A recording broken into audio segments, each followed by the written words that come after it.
Hare Krishna, everyone. Thank you very much for watching this weekend wisdom series on Bhagavad Gita. We are continuing our discussion on chapter 3, Karma Yoga. In the last session, we had covered up to Shloka 3.16, and now we are continuing our discussion from 3.17 onwards. And I request, if it is possible, you can keep Bhagavad Gita with you for reference, and we will cover 3.17 to 3.35 shlokas today. So, Om Ajnana Timinandhasya Jnananjala Shalakaya Chakshur Militamena Tasmai Shri Gurave Namah. Theme for today is whatever action a great man performs, common man follows. So let's get into shloka 17, 3.17, and in this shloka there is a specific word that's being used, Atma Rati. Now the word, let me quickly read through it first. Okay. So, but for one who takes pleasure in the self, whose human life is one of self-realization, and who is satisfied in the self only, fully satiated, for him there is no duty. So there are two words very critical in this shloka. One is self-pleasure, and second is self-realization. So if someone is focused on these two things, self-pleasure and self-realization, then for that person, Lord Krishna is telling Arjuna, there is no duty exists in this world. So pleasure in the self, that means Atma Rati. So how do we get Atma Rati, or how do we get pleasure within ourselves? Let's have a brief discussion on that. So when we engage ourselves with Supreme, that is the best and the most reliable method of attaining pleasure within self. And there is a shloka within our Vedic text which says Ananda Mayo Bhasyat. So it is one of the definition of the Lord that He is full of Ananda. And anyone who comes in contact with Him, he also becomes full of Ananda. And let's understand it with the help of an example. If we are in company of joyful people around us, and as soon as we get in their company, we naturally become joyful. Likewise, Lord Krishna, He is full of joy. And if we come in contact with Lord Krishna, we also become full of joy. And then we start experiencing the pleasure within self. And that is the very purpose of human existence. And then we can, by the gradual process, we can also have self-realization. Now, by this process of connecting ourselves with Supreme, we don't need to separately become joyful, because we come in contact with the source of pleasure. And once we come in contact with Him, then we don't have to separately make experiments in this world to get some sort of joy or some kind of happiness or bliss. And what is a self? Somebody may ask that when Krishna is talking about the pleasure within self, what does it mean? Self means to identify that we all are servant of God, and our purpose is to serve the Supreme Personality of Godhead. And the more we serve Supreme Personality of Godhead, more we experience the joy within ourselves. And then we make our life perfect. And then Lord Krishna is telling that for him, there is no duty exists to be performed within this world, subject to the further discussions. So this is Shloka 17 that we touched upon briefly. Now in Shloka 18 and 19, the theme is, so there is a specific term used there in 18 and 19. Tasmad asakta satatam karya karma samachara. So here Lord Krishna is telling to Arjuna that first rule is do not be attached. Perform your duty as you are duty bound to perform obligations, but do not get attached to it. Keep on performing your duties within this world. Till the time you exist within this world, you have to perform your duties. You cannot bypass this principle of performing the duties. Like Arjuna was prepared to bypass this principle and he was not ready to fight. So the first lesson is do not get attached. Keep on performing all of the duties. If you are in a student life, then also you can continue performing your duty. If you are in householder life, you can continue performing your duties by taking care of your family members and so forth. So what is the real work? The real work for all the living entities within this planet is to work for the self-realization. That is the real work, and that is something that we all must be attached to in life. We don't need to get attached to our day-to-day mundane obligations that we have in relation to this body, but we have to get attached to the very purpose of the human existence. Unless and until we will not be attached to it, we will not be able to perform it.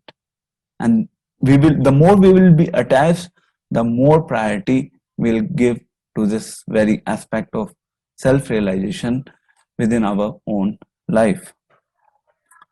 So the central point of Shloka 18 and 19 is 1. Do not get attached to the result of your activities.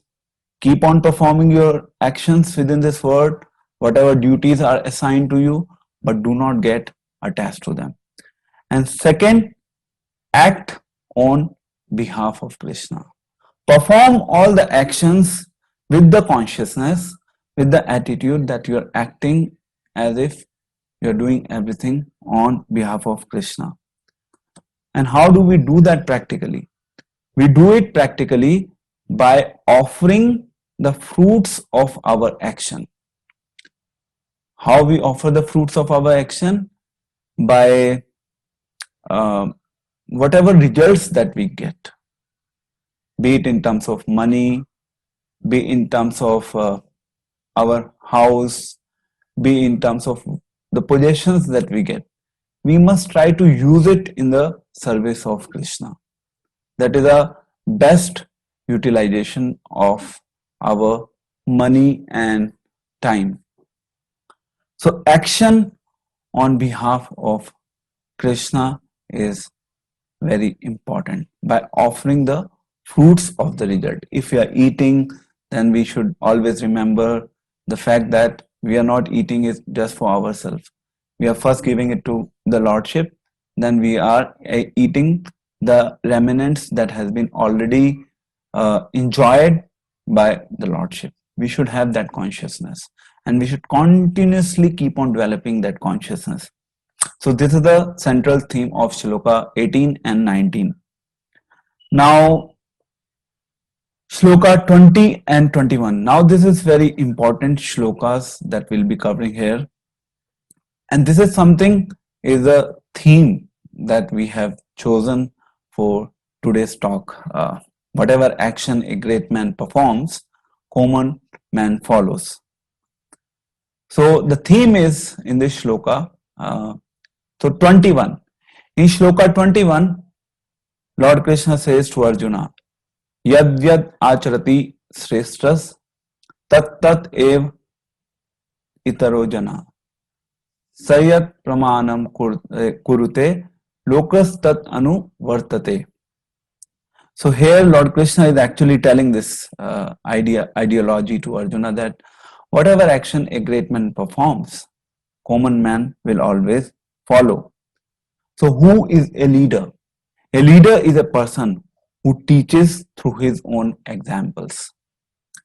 Acharya, we call this term leader as Acharya, and today we have Teachers Day also. So we all respect our teachers on this day. Everyone all over the world, we all come across different teachers from the day we take birth in this world. We get a lot of teaching from our mother, we get a lot of teachings from our school teachers, then we get a lot of teachings from a lot of people in this world. And here we learn from an acharya also. So whatever a leader performs, people of this world tend to follow it. So here Krishna is telling Arjuna that if you are considered as one of the greatest man of the society, and if you will not perform it, then nobody will perform it in the future. So why do you want to become a wrong, why do you want to set a wrong example for the society? So leader must be ideal man. They must be the man of principle. They must they're saying that for a leader specifically, mansa karmana vacha. So whatever they speak, whatever is in their mind, and whatever they perform actions, everything should be synced together. Then one is eligible to be a leader, and he can actually lead the society. And one of the most important qualification for a leader is that they do not manufacture their own regulations. They work in line with the rules and regulations given within our scriptures like Manu Samhita. So speculation should not be there. A leader should not speculate. The more we speculate, the more we create havoc in the social system. We just need to follow whatever guidance is coming from our Vedic text, and then we can be in a best position to lead the world. In fact, in the pastimes of Lord Ram, once there was a person, and that person's son died before him, and he went to Lord Ramachandra, and he told him that in your kingdom, this is what I am seeing now, that my son has died before me. So he was blaming Lord Ramachandra because he is an ideal king, and whatever happens in the kingdom, whatever wrong happens to any of the citizens of the kingdom, then ultimately king is responsible. So a king has to be very idealistic in character and exemplary in his behavior. Otherwise, he is not a fit person to become a leader. We can take other example in the modern society. Like we have, I normally quote this. In Russia, the prime minister is Vladimir Putin, and he's divorced. He is one of the leader of the world, but he's divorced. Now, a lot of people can get aspiration from him, although within our Indian culture, divorce is not considered good. Even in the Western culture, it is not considered good. But since leaders are there and they are diverse, the common people of the society will think, okay, it is fine. And they will also, you know, get into different relationships and then they will get divorced. And it is not correct. So leader must be ideal in character and behavior so that locus tat anvartate, so that the people in general can follow the leader. Let's move on to the next theme, Shloka 22 to 24. Now here the focus is that now Krishna is telling that although I am God and I am not bounded by any of the rules and regulations of the society, because I am not deficient and I possess everything. I possess all rich, fame, power, knowledge, beauty, renunciation, and still I engage myself in the social activities or performing the duties just to act as an ideal man. So our tendency, now let us try to demarcate the tendency that we carry and the tendency that Lord Krishna has. So we work, our tendency within this word is that we work for some gain because we are deficient in our possessions. So our duty to work in this world is bounded by this principle of deficiency. But Lord's duty within this world is not bounded by the principle of deficiency. He works because he has to work. It's not that, he works not because he has to work. He works just to set the ideal example for the society. If a leader will not set the right example, then the man of the society will get into the wrong direction because they will look at the leader. And the same thing Krishna is telling. I am not bounded by these rules and regulations. I am not liable to perform any of these duties because I am not deficient. And when I am not deficient, I am not responsible for performing the normal duties of this world. But still I act. Still I perform my duties to teach the society in general. That's the lesson that Lord Krishna is giving Arjuna. That I also perform. Then who you are? You are also supposed to perform. I perform. Why you should not perform? So this is another logic that Lord presented before Arjuna, that you should also perform your duty and fight.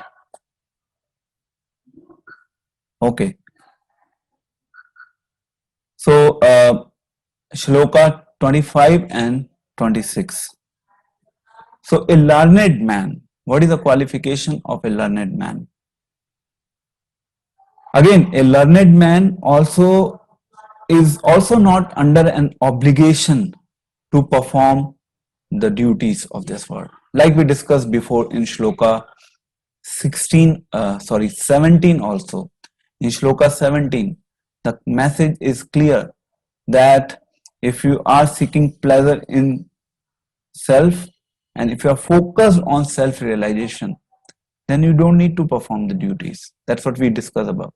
But here again, Krishna is telling that a learned man still act because he has to lead the people onto the right path. Although he is not duty bound to do so, however, he performs his duty, he performs his action so that people in general can follow that path. So again, setting an exemplary behavior, and he don't really disturb people who are too much engrossed in materialistic affairs of life. He focus on his path. He try to set exemplary behavior. Whether people pursue that path or not, it is none of his concern, but he remains ideal in his behavior and character. Now, Shloka 27, we will be discussing.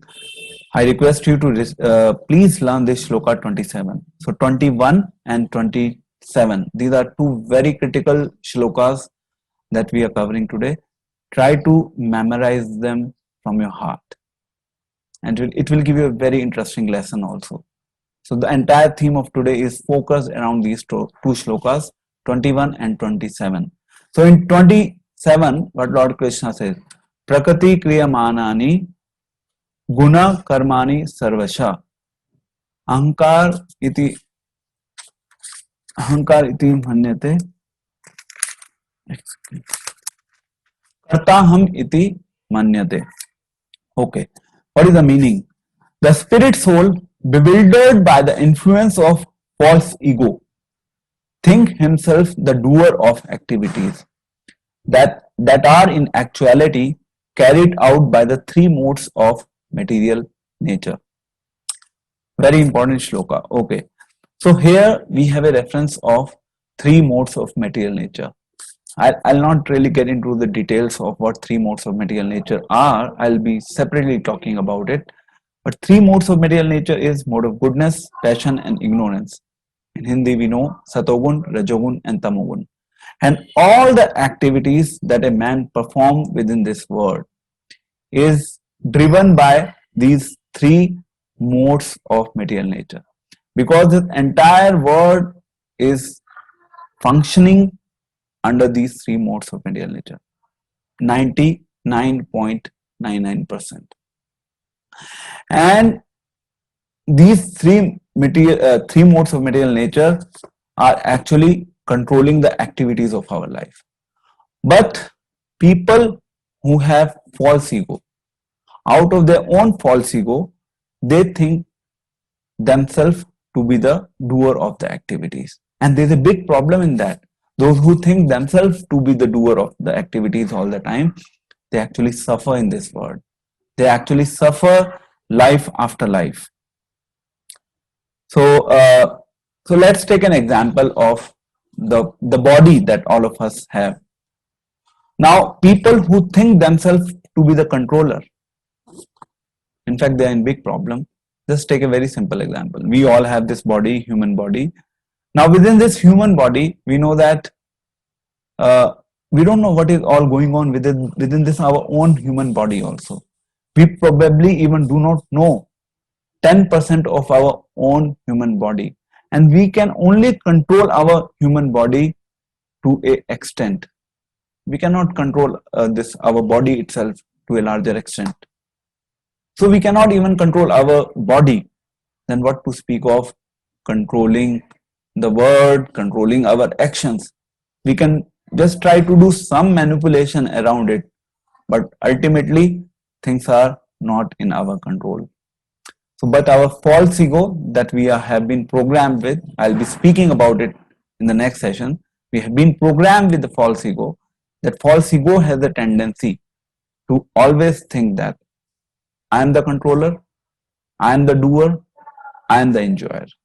Three things: controller, doer, and enjoyer. And those who are always surrounded with the mentality of, these three things, controller, doer, and enjoyer, they actually suffer within this world.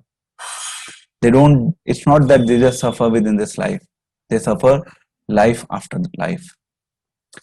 Okay, so Shloka 27 is very important. I just gave a reference of this three modes of material nature. Let's move further. Okay, 28, 29, I'm not really touching upon. You can please refer it by yourself. 30. Okay. So when Lord Krishna was fighting, Arjuna was fighting in the battlefield of Kurukshetra, Lord Krishna wanted him to fight. So it's not that he wanted him to fight just for the sake of fighting. Although he's giving a lot of logics, you have to fight because of this reason, you have to fight because of that reason. But what is the central theme? Why ultimately Arjuna should fight?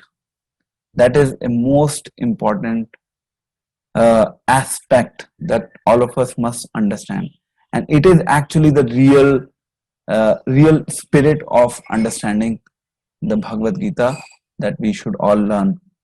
So we all must fight. I mean, specifically for Arjuna. So he's telling to Arjuna, Arjuna, you should fight, not only just for performing your duty. This is like a background spirit, but to fulfill the orders of Krishna. So again, now we may talk a lot on the logical side. Okay.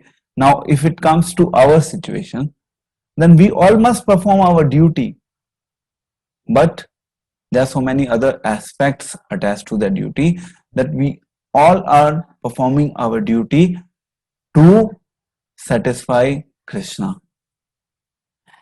And in parallel, we also have to satisfy Krishna by considering other instructions as well.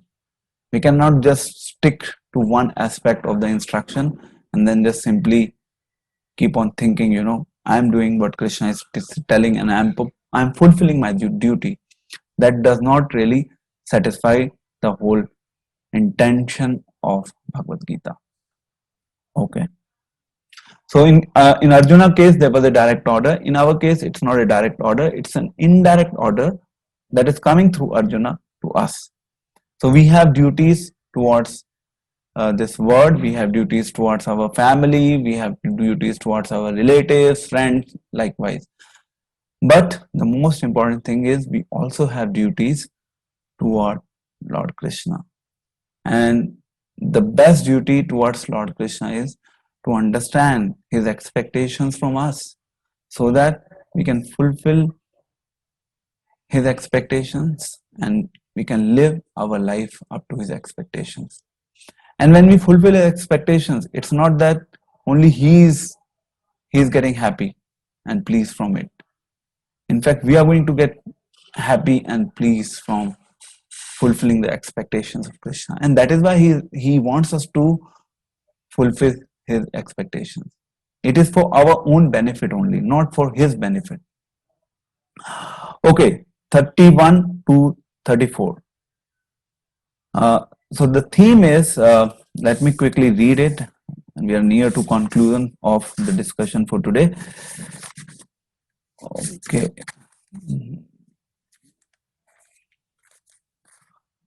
Okay. So, so those who follow, who execute their duties according to my injunctions and who follow this teaching faithfully without envy become free from the bondage of fruitive actions. But those who out of okay, fine.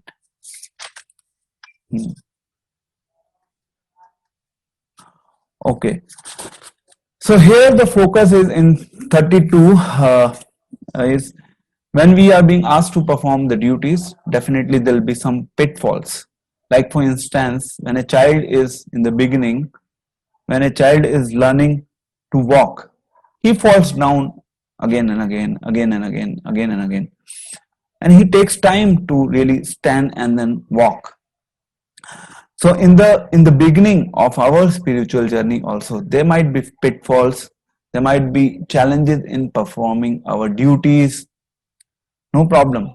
Lord is giving assurance that go on, keep on continuing your efforts.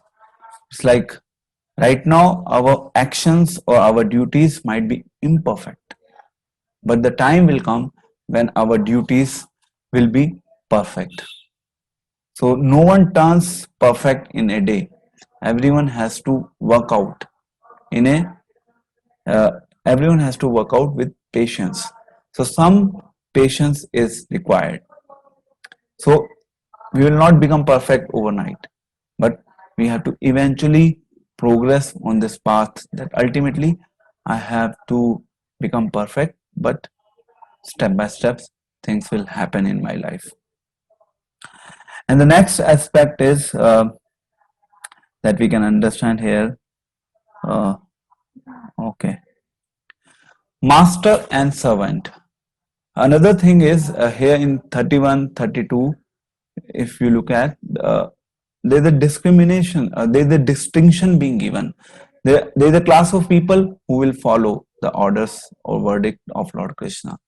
And the second class of people would be there who won't be ready to follow the instructions or verdict of Lord Krishna. So what to do with them? How to deal with them? Those who are not ready to follow. Okay, so let's understand a very basic fact that everyone in this world is ultimately a servant. So even if we talk about a prime minister, he is also a servant. We talk about one of the richest person of this world, he is also in a way acting as a servant. Uh, Within the house, who is running the entire house, he is a servant. The leader of the society, he is a servant. Everyone in a way or other is acting on the platform of being a servant. But our tendency is we always try to think ourselves to be master. So those who do not follow the rules and regulations or the injunctions of the Vedic scriptures, they fall into the category of being, they presume themselves to be master, but in reality they are not. And this is a kind of big illusion, and they are just revolving around that illusion in their life. But Krishna says it's mentioned in Srimad Bhagavatam, Ekala Ishvara Krishna or Sab Bhatya. So who is the real master? Real master is Lord Krishna. Rest all are meant to serve him. That is our real constitutional position. All right, let's move on. So what is the theme of Shloka 34, 33 and 34? So 33 and 34 is talking about two things, attachment and envy. So if we are attached to different objects of this world, if we are attached to different possessions that we see within our own life, then all those attachments, and if we envy other people, if we envy other people's possessions, if we think that okay, this person has this, I do not have this, or this person is very beautiful, this person is very powerful, this person is very strong, this person is very knowledgeable, this person is very intelligent, if we simply keep on thinking around this, that means we are envious. And if we are envious to others, then we are in a big problem. We cannot make advancement in spiritual journey. Attachment and enviousness, these are the biggest deterrent of our spiritual journey.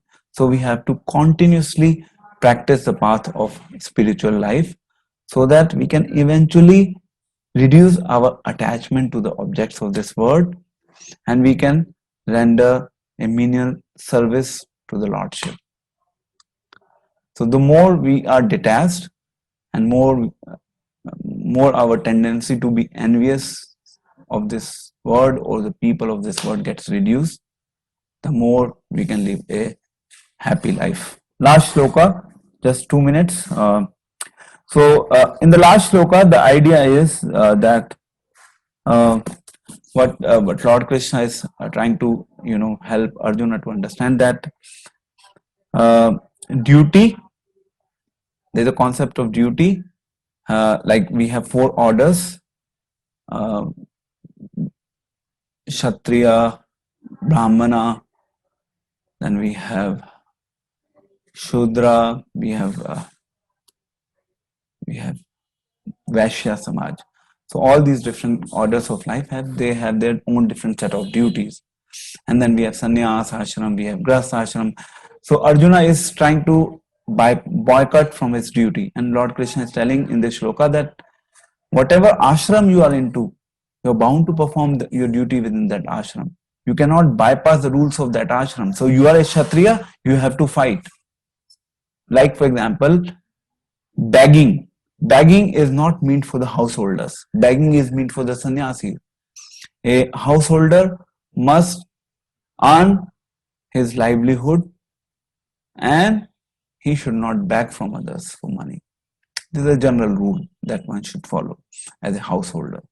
And that's why we work, we do, business, we perform job. All these obligations are there on us, and we are not saying that we have to get away from them. The only idea is the central message of Bhagavad Gita is we have to actually add Krishna in our life. That's it. And if we can add Krishna in our life, then our life is perfect. Rest all things goes along. Okay, job, family, society, relatives, friends, nation, everything we may go on. But the central point of everything that we do in our life should be Lord Krishna. Thank you everyone for watching this session. Today we covered Shloka 3.17 to 3.35, and now we have one more session left on chapter 3, and we'll try to cover chapter 3 in the next session. My request to everyone is please review Bhagavad Gita along with this talk, and then try to make notes. If you have any question or any doubt, you can reach out to me personally, or you can just reach out to me and I'll try to help you with the answer.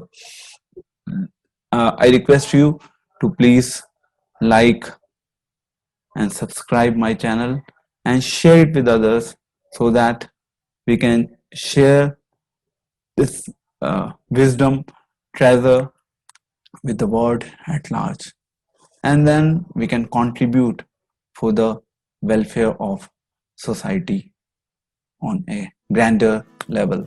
Thank you very much. Hare Krishna, Krishna Krishna Krishna, Hare Ram, Ram Ram, Hare Hare. All glories to Srila Prabhupada.